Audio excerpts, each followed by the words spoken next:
Hey, and welcome to video number 8. We're going to talk about plugins. You don't necessarily need to use plugins, but if you've used paint.net and you want to expand, you want to use different effects and this and that, then plugins would be right for you. So if that's the case, then go ahead and watch this video. Plugins definitely will make the software a lot more powerful if you choose to go beyond the basic fundamentals. So plugins are basically like effects. So once I install a plugin, it'll appear under the effects section here. So step number 1 is, of course, to go to google.com and to find a plugin that you want. So go to Google, type in paint.net plugins, and you will be met with a bunch of forums. What I like to do is I just go straight to the getpaint.net forum. I don't really go with there are a lot of other third-party sites, and you can do that too. However, you do keep in mind that make sure you have, antivirus software on your computer and so forth. So what I normally do is, of course, go to the forums.getpaint.net under their plugin forum. Now, that's not to say that, anywhere you download any file, you need to be protected.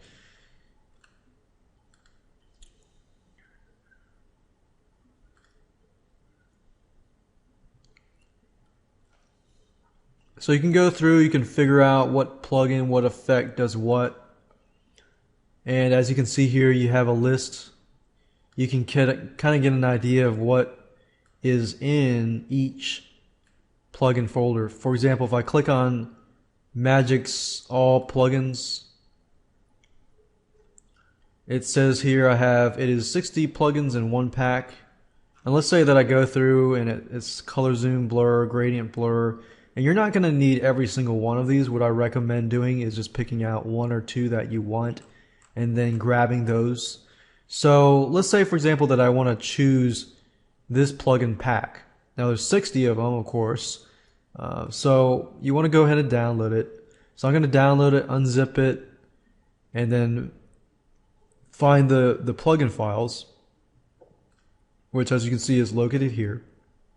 So we've got 60 plugins here. And this is how to install it. So step number 1, find the plugin that you want. Step number 2, download it and unzip it. Step number 3 is the installation part, which is very, very easy. What I recommend you doing is to open up a new window, go to the C drive, go to the program files folder, and then go to the paint.net folder, and then under the effects folder is where you want to install these files. And install, what I mean by install is simply select the effects that you want, simply drag and drop it over to this folder,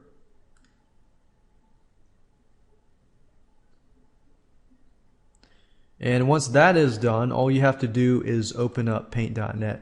Now paint.net on this computer is already open, so what I want to do is, of course, save my files and then close it down. So essentially you want to reboot paint.net.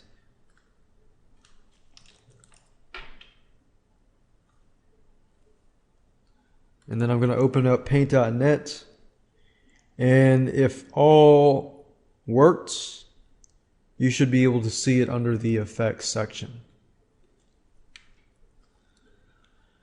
So this was rebooted, and then if I go into the effects section, the beauty of the plugins is it knows which section it belongs to.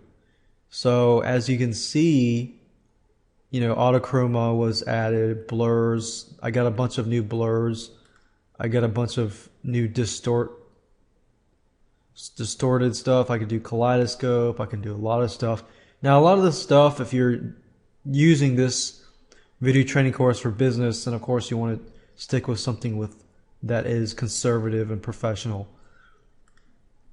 So that's the beauty of the plugins, is you can install tons and tons of plugins, but just keep in mind that you probably want to stick with stuff that you would actually use.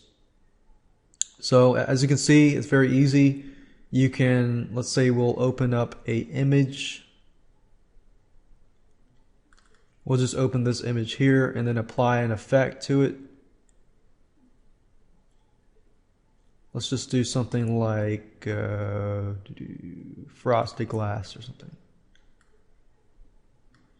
And what I like about the effects is as you change stuff, you can actually see what's happening. So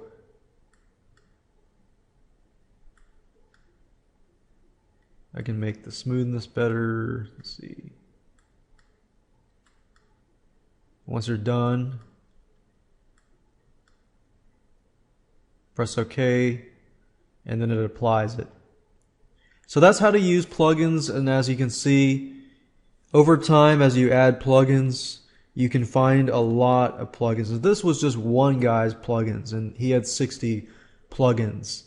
And as you can see within this forum here, there's hundreds and hundreds and hundreds of plugins to scour through. But I do recommend that you stay focused and that you don't get sidetracked and just start downloading tons and tons of plugins, because if you do that, eventually you're just going to overwhelm yourself and you're not going to be able to complete the task ahead. So as you can see, very, very easy to do. And in the next video, I'm going to show you how to create banners and headers, pretty much using everything that I've taught you thus far.